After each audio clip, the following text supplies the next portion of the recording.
ప్రేక్షకులకు నమస్కారం. ADN news TV మనదర్శి మన local channel. ADN news TV ప్రేక్షకులకు నమస్కారం. వార్తలు చదువుతుంది మీ ప్రసన్నారాం.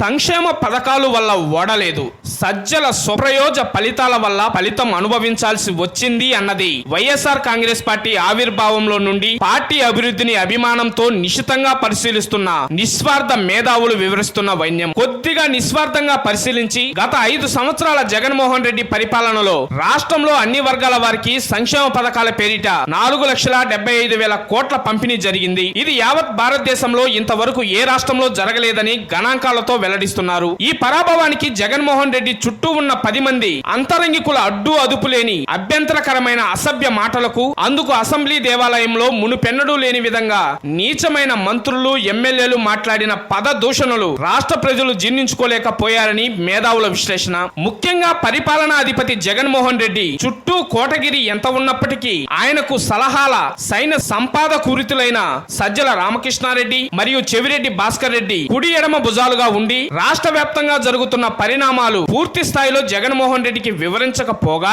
ప్రలోభమయమైన ఈ ఇరువురి పరిభ్రమణంలో జరుగుతున్న స్థితిగతులను మీడియా ప్రపంచం మాత్రం కొద్దిగా ఆలస్యమైన అద్దంలో చూపించినట్లుగా చూపించారు అని, అందుకు 2019 నుండి 2024 వరకు ముఖ్యమంత్రిగా జగన్ ఏ ఒక్కసారి మీడియా ముందుకు వచ్చి ప్రెస్ మీట్ పెట్టకపోవడం కూడా, జరుగుతున్న పరిణామాలు తెలుసుకోకపోవడం కూడా మరొక ప్రధాన కారణమని తమ అభిప్రాయాల్ని వ్యక్తం చేస్తున్నారు. పొరుగు రాష్ట్రమైన తమిళనాడులో అన్నాడీఎంకే అధినేత మాజీ ముఖ్యమంత్రి దివంగత జయలలిత తను తన పార్టీ ఘోర పరాజయం పొందడానికి ప్రధాన కారణం జయలలిత తోబుట్టుగా చూసుకుంటున్న తన స్నేహితురాలు శశికళ కారణం అన్నది యావత్ భారతదేశమంతా తెలిసిందే.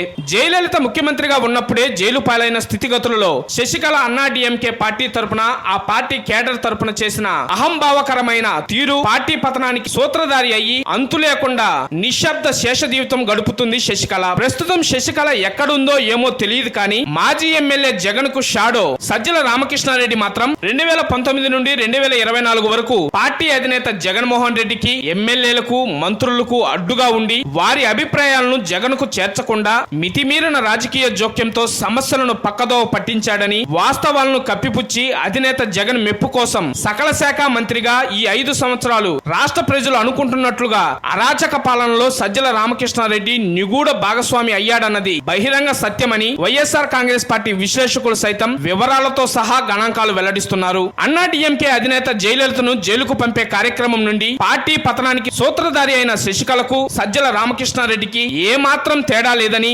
నిశ్శబ్దంగా పరిశీలిస్తే వీరిద్దరి ధన వ్యామోహం, అధికార కాంక్ష అటు జయలలితను, ఇటు వైఎస్ జగన్మోహన్ రెడ్డిని ఘోర పరాజయానికి సూత్రధారుడు సజ్జల రామకృష్ణారెడ్డి కాగా, మరొక కారకుడు చంద్రగిరి నియోజకవర్గ మాజీ ఎమ్మెల్యే 2024 ఎన్నికల్లో ఒంగోలు పార్లమెంటు వైఎస్ఆర్ కాంగ్రెస్ పార్టీ అభ్యర్థిగా పోటీ చేసి ఘోర పరాజయం పొందిన చెవిరెడ్డి భాస్కర్ రెడ్డి. రాష్ట్రంలో 175 అసెంబ్లీ, 24 పార్లమెంటు స్థానాల్లో ఎవరు ఎక్కడెక్కడ గెలుస్తారు, ప్రస్తుత సిట్టింగులు ఎంతమంది గెలుస్తారు అన్న చిట్టాను చేత పెట్టుకుని అధినేత జగన్ చెవిలో నూరిపోయడం కూడా పరిగణనలోకి తీసుకోవాలని విశ్లేషకులు చెప్తున్నారు. కారణం చెవిరెడ్డి భాస్కర్ రెడ్డి అంటే జగన్మోహన్ రెడ్డికి ఎనలేని నమ్మకంతో కూడిన అభిమానం. భాస్కర్ ను పరిచయం చేస్తా ఉన్నాను. నాకు అత్యంత సన్నిహితుడు, మీ పార్లమెంట్ కు మంచి చేస్తాడు, ప్రజలకు మంచి చేస్తాడు, మనసు నిండా పేదలపై, ప్రజలపై ప్రేమ ఉన్న వ్యక్తి. మీ చల్లని దీవెనలు, ఆశీస్సులు భాస్కర్ పై ఉంచవలసిందిగా సవినయంగా కోరుతా ఉన్నాను. చెవిరెడ్డి రాష్ట్రంలో తన పరిధిలో చేసిన చెమ్మా చెక్క లెక్కలు జగన్మోహన్ రెడ్డి ముందు చాక్ పీస్ తీసుకుని నల్లబోర్డుపై గణాంకాలు చూపించడం ఫలితంగా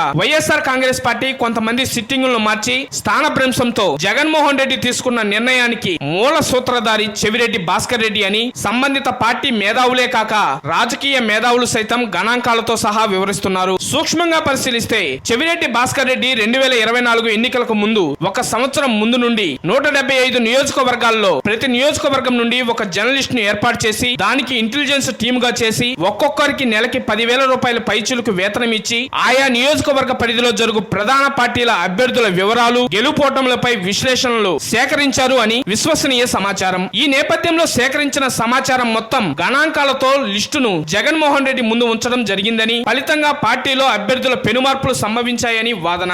ఈ అభ్యర్థుల మార్పులు చేర్పులు చేయించడంలో సూత్రధారి అయిన చెవిరెడ్డి భాస్కర్ రెడ్డి మాత్రం 3 సార్లు పోటీ చేసి గెలిచిన చంద్రగిరి నుండి ఎమ్మెల్యే అభ్యర్థిగా తన కుమారుణ్ణి నిలిపి చంద్రగిరి నుంచి మోహిత్ నిలబడతా ఉన్నాడు. భాస్కర్ కొడుకు, యువకుడు, ఉత్సాహవంతుడు, మంచి చేయడానికి అడుగులు ముందుకు వేస్తా ఉన్నాడు. మీ అందరి ఆశీస్సులు మోహిత్ పై ఉంచవలసిందిగా సవినయంగా కోరుతా ఉన్నాను. తాను మాత్రం ఒంగోలు పార్లమెంట్ అభ్యర్థిగా పోటీ చేసి ఓడిపోయారు. మరి ఇంతమంది చేర్పులకు మార్పులకు కారణమైన చెవిరెడ్డి తాను తన కొడుకు గెలుపుకు మార్గ నిర్దేశకుడు కాకపోవడం ఆకాశానికి నిచ్చెన వేయడమే కదా అని అంటూ పార్టీ విశ్లేషకులు, రాష్ట్ర రాజకీయ విశ్లేషకులు సైతం బహిరంగంగానే వారి తరహాలో అభిప్రాయాలు వెల్లడిస్తున్నారు.